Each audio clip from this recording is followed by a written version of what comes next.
จรวันนี้ตอนเต๋ป๊อปอาย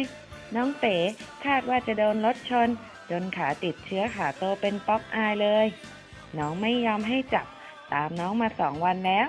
ไปดูเรื่องราวของน้องเต๋กันเลยดีกว่าสวัสดีครับท่านผู้ชมครับกลับมาเจอกันอีกแล้วครับกับหมากาหมาจรอยู่กับผมนะครับโกเอ็มครับผู้ชายหัวใจหมาวันนี้นะครับวันนี้ผมมีนัดอยู่กับเพื่อนคนนึงนะครับผมก็เป็นเพื่อนที่ดูแลแล้วก็เลี้ยงหมาด้วยเหมือนกันนะครับเขาเจอหมาเจ็บหมาป่วยนะครับแล้วก็เนี่ยประสานงานมานะครับให้ผมแล้วก็เดี๋ยวมีพี่ออสมาด้วยครับมาช่วยกันจับเจ้าตัวนี้รู้สึกว่าจะโดนรถชนหรืออะไรสักอย่างนะครับไม่รู้สาเหตุที่แน่ชัดแต่ขาบวมใหญ่มากนะครับแล้วก็เดี๋ยวต้องพาไปหาคุณหมอนะครับผมก็เมื่อวานเรามากันทีนึงแล้วนะครับคิดว่ามันจะอยู่ในป่าข้างหลังเนี่ยครับแต่ก็หาตัวยังไม่เจอนะครับเดี๋ยววันเนี้ยเจอแล้วล่ะเพราะว่าเพื่อนผมคนนี้นะครับเขาเหมือนมีการต้อนให้มันเข้าไปอยู่ในบ้านแล้วแต่บ้านเขาหลังใหญ่มากนะครับเดี๋ยวก็คงจะเป็นไปการไปยิงยาในบ้านเขานะครับแล้วก็นำตัวส่งโรงพยาบาลนะครับก็บ้านหลังใหญ่มากครับเดี๋ยวจะไปดูกันนะครับว่าจะจับมันได้หรือเปล่านะครับก็เนี่ยก็ได้เวลานัดแล้วครับผมก็เดี๋ยวจะไปลงมือเลยนะครับโอเคเอาใจช่วยด้วยนะครับผม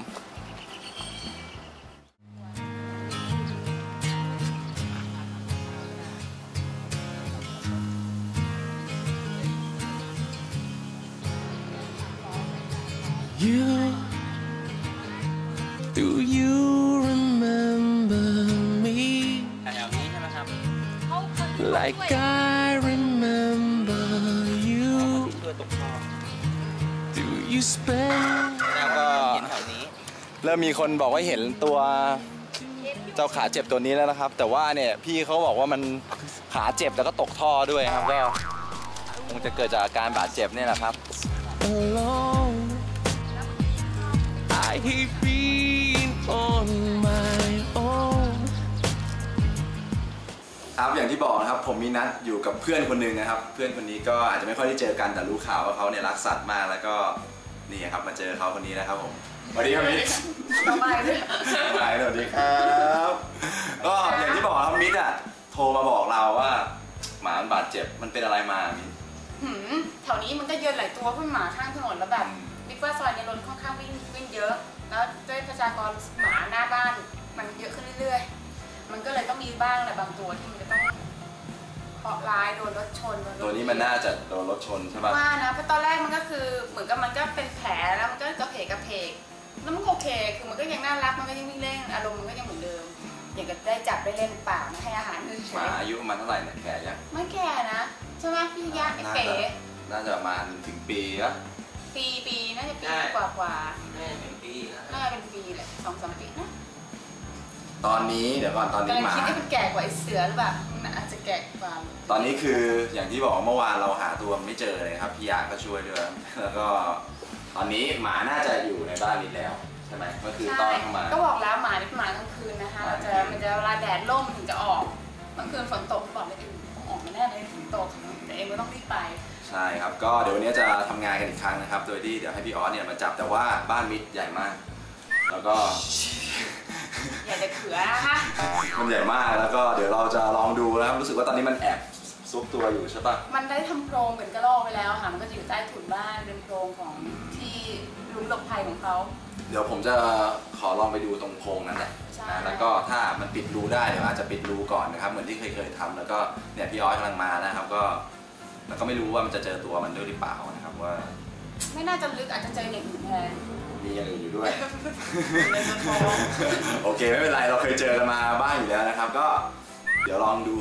จริงอยากฝากบอกคนที่ขับรถด้วยเหมือนกันใช่ไหมเรื่องการขับรถเร็วเนี่ยคือซอยเล็กๆบางทีมันก็อย่าว่าแต่หมาเลยคนด้วยคือนิดนึงอ่ะก็ระวังคือไม่จำเป็นต้องขับเร็วป้าซอยในซอยบ้านๆแบบต้องผ่านหน้าบ้านคนอื่นมันก็ขับช้าๆก็ได้ค่ะปกติแล้วเนี่ยในซอยเนี่ยก็ไม่ควรขับเร็วเพราะว่าหมาอยู่เยอะแล้วก็เจอบ่อยอย่างเงี้ยก็คือแบบว่าชนแล้วหมาก็บาดเจ็บนอกจากตัวนี้แล้วเมื่อกี้ก็ยังเห็นมีที่มีบอกมันชื่ออะไรนะไอ้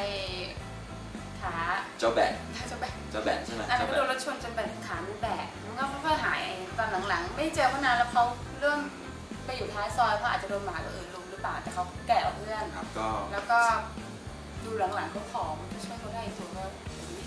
ก็ ได้ ให้ยิงหลายๆดอกเลยได้ปะ ใช่ก็อยากจะช่วยอีกเพราะว่าก็ไม่อยากให้ปล่อยมันเป็นอย่างนี้มันอาจจะแบบวันหนึ่งอาจจะแบบไม่ค่อยกินอาหารเพราะด้วยความที่เจ็บปวดฝากหน่อยแล้วกันนะครับพี่น้องครับสำหรับคนที่ชอบขับรถเร็วนะครับในซอยไงก็ระมัดระวังกันหน่อยนะครับพวกนี้มันน่าสงสารนะครับเวลามันโดนเจ็บมันปวดขึ้นมานี่ยังโชคดีนะครับที่เพื่อนช่วยกันอย่างเงี้ยนะครับผมก็เดี๋ยวไปลุยตัวนี้เลยดีกว่าเดี๋ยวลองไปดูว่ามันจะเป็นยังไงบ้างนะครับขออนุญาตเลยนะครับ ชื่อเจ้าเป๋หรือว่าป๊อปอายครับ เจ้าเป๋ โตมาก น่าจะนานแล้วมั้งตัวนี้โดนมา โดนมานานแล้วก็คือตอนแรกขาเขาไม่ได้บวมขนาดนี้เลยเขาเพิ่งมาแบบเหมือนบวมมาถึงตรงนี้เลยก็เลยเป็นห่วงว่ามันจะถ้าติดเชื้อมันจะเข้ากระแสเลือดไหมแล้วเดี๋ยวมันจะแบบแต่หน้าเขาก็ดูเหมือนไม่รู้สึกรู้สา เก็บอาการเก่งไม่เป็นไรเดี๋ยวจะพยายามจับแล้วก็นำส่งคุณหมอนะครับวันนี้ก็น่าจะได้เรื่องแล้ว ใช่ค่ะ โอเคไปลุยดีกว่า โอเค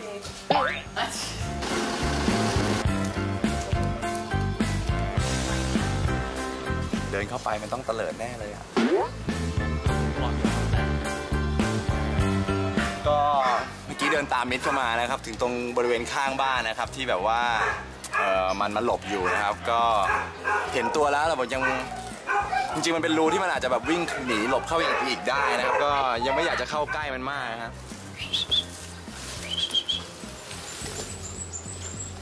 งั้นเดี๋ยวผมรอเขาดีกว่าคงไม่ต้องปิดรูก็ล่ะถ้าอย่างนั้นรอพี่ออสครับพี่ออส อาย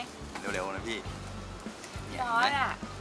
แต่ว่าขับเร็วๆแต่ว่าปลอดภัย ป นะ ลอดภัยไม่ต้องเลยพี่ด่วนเลย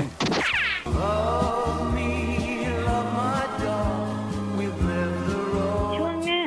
ยังจับไม่ได้เลย แต่พี่ออสมาถึงแล้ว ไปตามหาน้องเป๋กันต่อ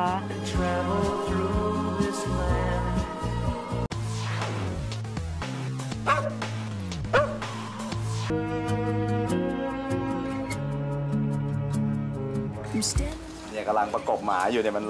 รออยู่หน้าปากทางเข้า เข่าจังเลย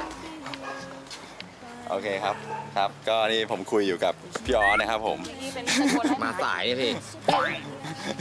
นะครับผมก็นี่ก็กำลังบอกทางอยู่นะครับผมผู้ชายจ้ะ on the ground. I'm listening, but there's no sound. ครับผมตอนนี้ก็พี่ออสมาแล้วนะครับผมเป็นความหวังของเราในวันนี้นะครับมาถึงแล้วนะครับพี่ออสยังไม่เห็นสถานที่นะครับเมื่อกี้ผมไปดูมาก่อนแล้วเซอร์เวย์นะครับผมก็เดี๋ยวจะแต่ว่ามันอยู่ในบริเวณบ้านของมิตรแล้วเนี่ยแหละก็น่าจะไม่น่ายากหรือยากก็ไม่รู้นะครับเพราะว่าบ้านใหญ่มาก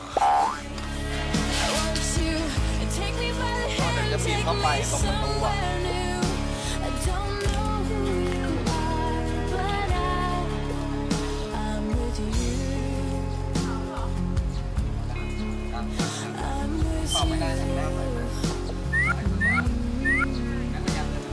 I'm looking for a place, searching for a face. Is anybody here? I know. 'Cause nothing's going right. ก็กีแม็กยิงยาไปแล้วครับผมเดี๋ยวคงต้องเข้าไปดูว่ามันเข้าไปในรูหรือเปล่า วิ่งขึ้นไปนู่นพี่วิ่งไปข้างหลังนู้นวิ่งไปข้างหลังนู้นพี่ปล่อยเอา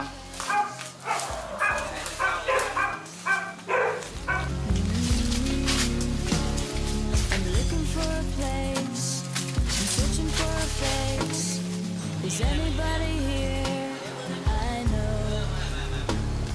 'Cause nothing's going right. เดี๋ยวสักครู่หมาอยู่ And everything's a mess. And no one likes to be alone. Isn't anyone trying to find me? Won't somebody come take me home? It's a damn cold night. Trying to figure out this life. I want you to take me by the hand, take me ครั some. บตอนนี้สุนัข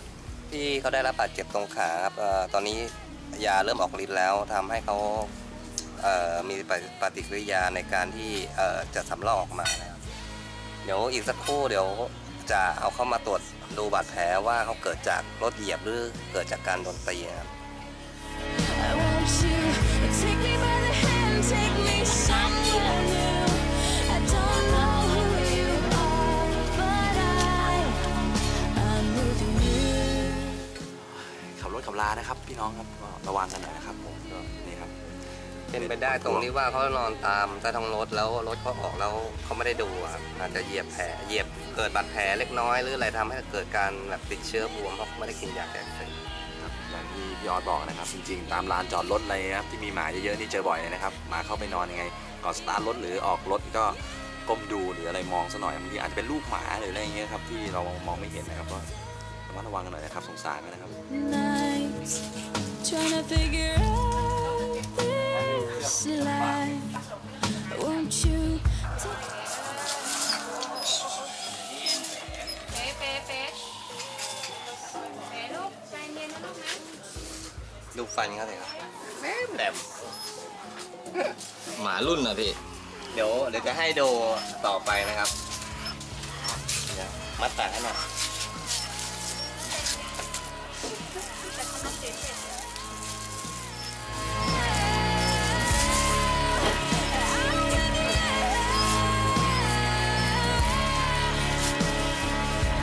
take me by the hand, take me somewhere. มาดูนี่ I don't know who you are, but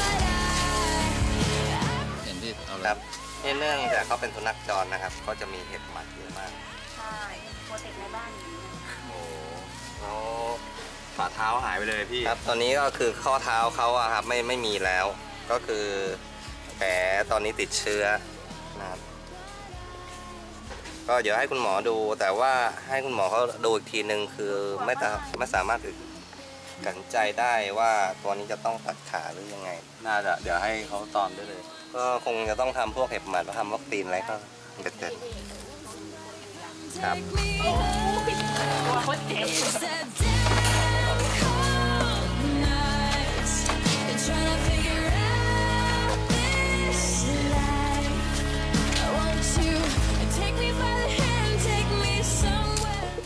แม่เก็บกล่องยาด้วยนะ ได้ข่าวพี่ออสมีอีกเคสหนึงด้วยใช่ไหมครับ ใช่ ไม่ไรครับ แจ้งเขาแจ้งว่าสุนัขโดนตีเหมือนกันครับ รู้อาการไหมพี่ว่าหนักแค่ไหน เพราะว่ามันขยับคอแล้วมันก็ร้องอ่ะก็ยังไม่รู้ว่ามันมีบาดแผลตรงไหน จริงที่นี่ก็มีน้องแบกอยู่ตรงนั้น มีอีกตัวด้วยนะ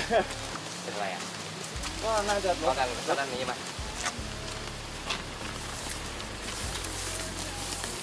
รถชนเหรอ แต่ตัวนี้หนักกว่า ด้านหลัง แต่ตอนทำหมันก็ได้ แล้วก็ แบะไม่เคยเข้าบ้านเลยแบะมันอยู่ท้ายซอยนะไอแบะตัวแก่ขาแบะ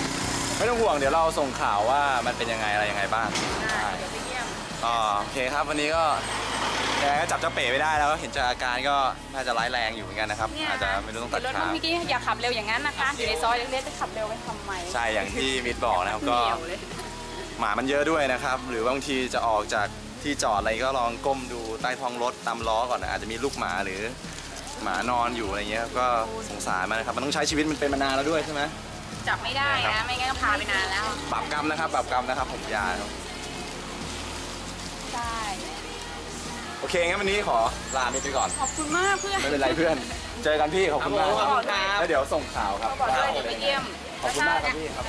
ค่าใช้จ่ายไงก็บอก ได้จ้ะได้จ้ะเดี๋ยวอัปเดตให้โอเค ขอบ จ้ะ คุณมากพี่จะมาทำหมันขอบคุณมากพี่ออสเดี๋ยวขอช่วยคนได้ด้วยนะ กระดานข่าววันนี้ Love me, love my dog. We've lived the road too long to break up. Love me, live my ลู life. กหมาหาบ้านเพียบเลย ถ้าสนใจติดต่อมาที่เพจน้องรอรักเลยนะ I can't leave a friend. I promised that before we started. So love me, love my dog. If you can. แป้นแมวเปอร์เซียหน้าบี้สีเทาของพี่เอ็มเอง หายออกจากบ้านไปนานแล้ว ยังคงคิดถึงอยู่มากๆ ใครเจอตัวหรือนำส่งคืนพี่เอ็มได้ มีเงินรางวัลให้ 50,000 บาท When I leave this town today, Lord, you know I'll miss you. Baby, I won't kiss you. You'd only make me wanna stay. ช่วงต่อไป จับได้แล้ว ไปหาหมอกันเลยดีกว่า ดูซิว่าหมอจะว่ายังไงบ้าง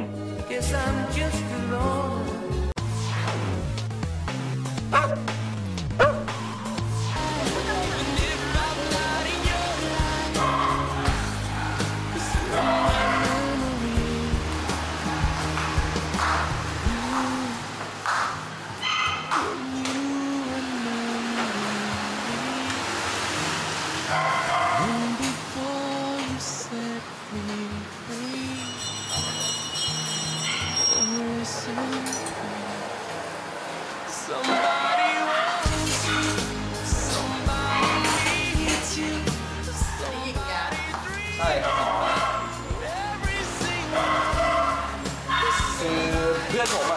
เองครับอันนี้เดี๋ยวเขาดูแลทุกอย่างแต่ว่าเขาดูแลคุยกันโดนนานแล้วครับหมอน่าจะตั้งแต่เด็ก ใช่ แล้วก็เนี่ยก็มันเหมือนไม่มีฝ่าเท้าแล้วก็ถ้าไม่รู้ต้องตัดเลยว่าถ้าตัดก็ต้องตัด Somebody's me. แล้วก็รักษาแผลก่อนเอานะแล้วก็รักษาการติดเชื้อรักษา Somebody's me. เช็คร่างกายตรวจเลือดอะไรอย่างนี้ก่อนนะครับครับได้ครับ 'Cause I walk the streets. อย่างคือมันต้องประเมินร่างกายเราก่อนโดยการตรวจเลือดนะคะว่ามีการติดเชื้อมากน้อยแค่ไหนมีอะไรแทรกซ้อนอยู่หรือเปล่าแล้วก็รักษาตรงนั้นให้ก่อนแล้วก็รักษาแผลที่มันดีหน่อยนะคะเรื่องตัดน่าจะต้องมีแนวโน้มว่าต้องเป็นไปได้ที่จะต้องตัดเพราะว่าเหมือนกับเขาเอาตรงนี้ลงนะเวลาลุกขึ้นนะคงเอาตรงนี้ยันตัวด้วยเนี่ยเวลาเดินเอาตัวนี้ยันตัว Do you remember me? เปิดเลย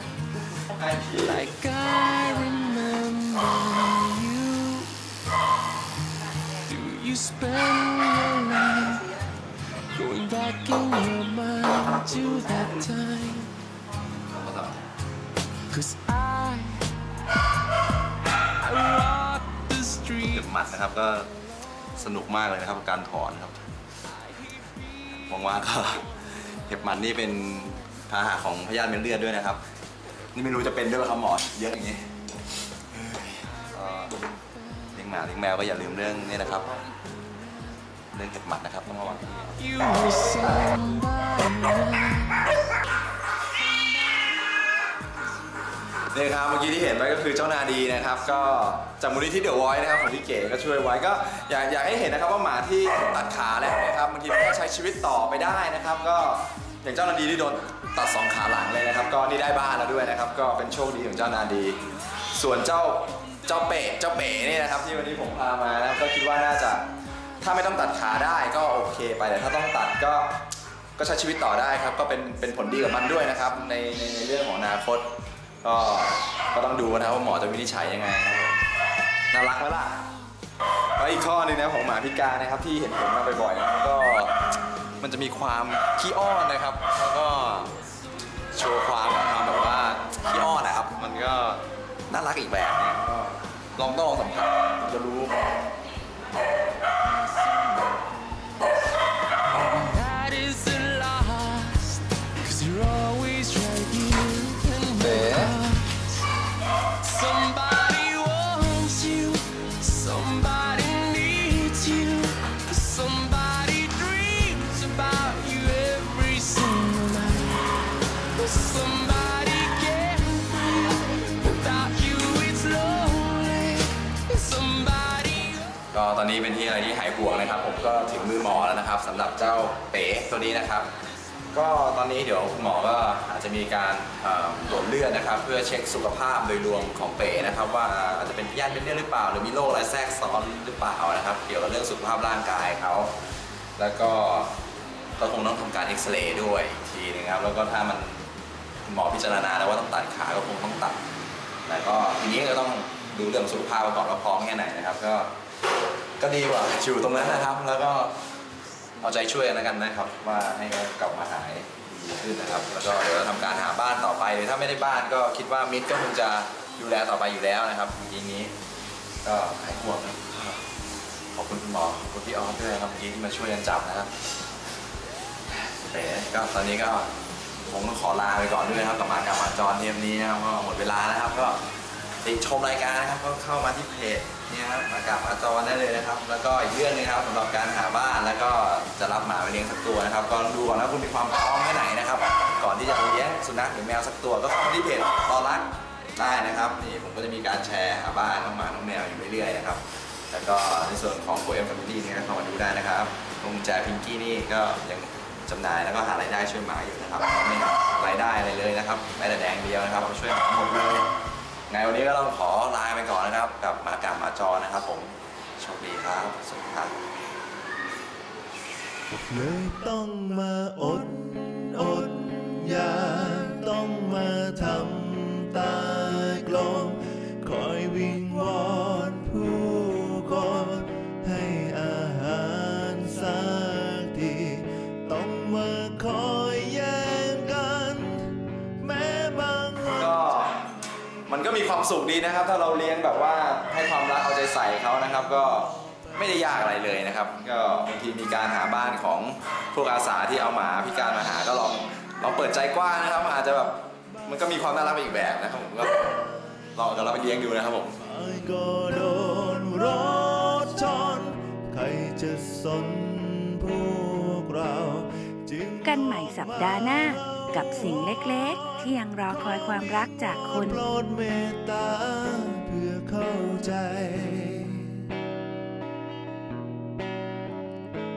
สงสารกันหน่อย